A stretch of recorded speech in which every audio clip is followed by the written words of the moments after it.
Hello family, तर इतक्या दिवसापासून व्हिडिओ टाकण्याचा टाईमच भेटला नाही, कारण प्रवासला जाण्याची तयारी चालू होती, शॉपिंग वगैरे तेच चालू होतं। तुम्हाला पण अगोदरच्या व्हिडिओमध्ये मी सांगितले आलं आहे की आम्हाला फिरायला जायचं आहे म्हणून, असं तर ते तुमच्यासाठी सरप्राईज आहे की आम्हाला कुठं जायचं आहे। तर बस त्याच्यासाठीच आम्ही निघणार होतो सकाळी 5 वाजता, पण नेमका उशीरच झाला। 6 वाजता 6:30ला आम्ही इथून निघालो। सॉरी, थोडा बॅकग्राऊंडमध्ये आवाज येत असणार म्हणून। तर 6:30 वाजूनच गेले होते निघत काय ना, ज्या दिवशी कुठं जायचं राहतं त्या दिवशी नेमका उशीरच होऊन जातो। तर बस काही नाही, सगळं आवरून घेतलं होतं, किचनचं सगळं आवरून मगच निघाली होती। तर फायनली गाडीमध्ये बसून गेलो आणि प्रवास चालवून गेला। प्रवास चालू होण्याच्या अगोदर म्हटलं गणपती बाप्पाचं नाव घेऊन घ्यायचं आणि आमची कुळदेवता बिजासन माता त्यांचं पण नाव घेऊन घ्यायचं। बस हे दोघांचे नाव घेऊन प्रवास एकदम मस्तपैकी एन्जॉयपणे आम्ही पार पाडला। आणि आम्ही तर आता त्या जागेवरती पोहोचूनच गेलेलो आहे जिथं आम्ही निघणार होतो। पण प्रवास तर तुम्हाला सांगते मी कसा गेला, काय गेला आणि कुठल्या जागेवरती गेलो ते पण पुढे व्हिडिओमध्ये आहे, म्हणून व्हिडिओ पूर्ण एंडपर्यंत बघायचा आहे तुम्हाला। मध्ये बंद नका करू, नाही तर माहीत पडणार नाही, सरप्राईज आहे असं। ओके, तर बस स्टार्ट केला जामनगरहून प्रवास। आणि मध्ये तर गाणे, म्युझिक, छोटे छोटे क्लिप मी शूट केले जसं मला टाईम भेटला तसा, कारण पाऊस पण होता मध्ये भरपूरच। तर एका जागेवरती थांबलो होतो आम्ही 10 वाजता, तिथं आम्ही नाश्ता केला होता। मुलांनी फाफडा मागवलं होतं, मिनी थेपला, राणीने पोहा आणि त्यांनी पनीर पराठा मागवला होता। बस ते जेवण नाश्ता केल्यानंतर जेवण काही केलंच नाही, जिथं आलो ना तिथंच पोट भरून जेवण केलं आम्ही। खूप एन्जॉय केला आम्ही प्रवासमध्ये, मस्ती मजाक भरपूर झालं। आणि हे बघा मध्येच आहे ना नमक जिथं तयार होतं ना ते पण होतं इथं भरपूर, म्हणजे स्मेल तर इतकी येत होती ना विचारू नका, खूपच। तर इथंच नमक तयार होतं, सामख्याडी कच्छमध्ये नमक तयार होतं ना। तर बस ते पण घेतलं, म्हटलं चला व्हिडिओ शूट करून घेते, तुमच्यासोबत पण शेअर करून घेते। जर तुम्हाला माहिती असणार ना तर कमेंटमध्ये सांगा, पण इतकी स्मेल येत होती ना विचारू नका। मी तर विचार करत होते आपण जे नमक यूज करतो भाजीमध्ये तेच नमक असतं का, पण काही नाही, त्यांना क्लीन आणि ते करूनच आणलेलं राहतो। आणि इतकी सारे हे होते ना विचारू नका, भरपूर जागेवरती म्हणजे नमकचं असं हे करून ठेवलेलं होतं तिथं। आणि तिथूनच वीज पण प्लांटचं पण होतं, मला माझे हस्बंड सांगत होते की इथूनच वीज पण तयार होते म्हणून असं। तर मी दाखवतच होते तुम्हाला, खूप छान वाटत होतं की न्यू काही बघायला भेटलंय म्हणून असं। तसं आपल्या महाराष्ट्राकडं पण आपण जातो ना तर हे बघायला भेटतं बहुतेक असं मला वाटतं। तर इतके थकून गेले होते ना सगळेजण, भरपूर झोप लागत होती, राणी आणि उर्वी तर झोपूनच गेले होते। प्रवास म्हटलं म्हणजे सगळ्यांचा अवतार तर बघण्यासारखाच राहतो, आणि ते तर गाडी चालवूनच थकून गेले होते। आणि माझं तर विचारण्याचं कामच नाही, इतका गंदा चेहरा दिसतोय।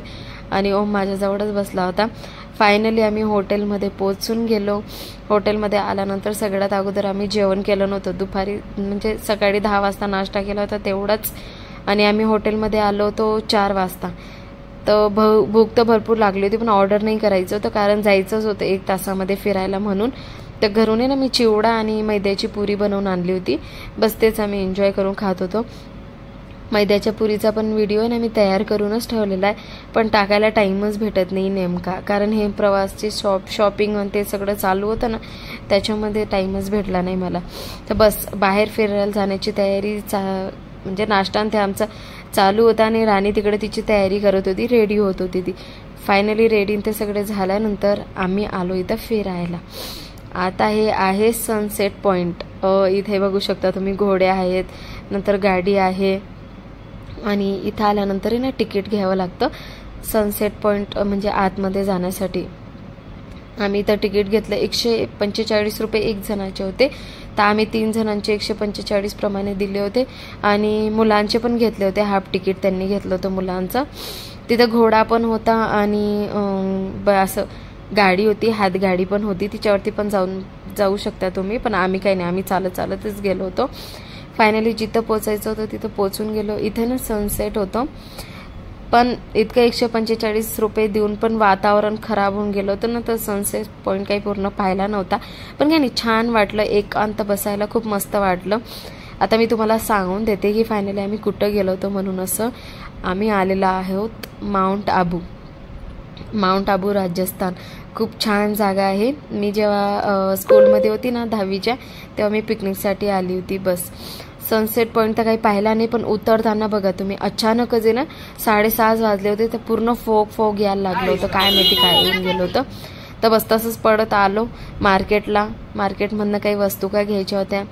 तर उर्वीसाठी मी एक ड्रेस घेतला होता फक्त, तो तुम्हाला दाखवणारच. आणि राणीने घेतली एक शॉर्ट पॅन्ट आणि मी घेतली साडी. तर साडी तुम्हाला माझ्या छोट्याशा मिनी व्लॉगमध्ये लवकरच बघायला भेटणार, कशी साडी काय.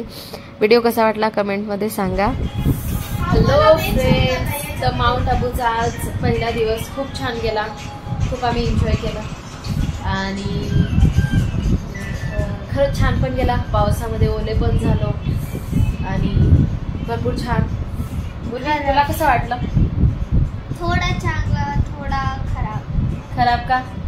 आज रस्त्यामध्ये आम्ही दुसरा रस्ता चालू गेलो होतो. कोणाची चुकी होती? पप्पाची चुकी होती. पावसामध्ये पण ओले झालो होतो. पुढं तुम्हाला ब्लॉगमध्ये पूर्ण समजणारच. बाकीचे व्हिडिओ काही शूट नाही केले कारण भरपूर पाऊस येत होता म्हणून. तर काहीच नाही, आजचा फर्स्ट डे असाच होता. छान होता. व्हिडिओ बघा, लाईक सबस्क्राईब करा. माझ्याकडून सगळ्यांना good night. Bye bye. Bye, good night.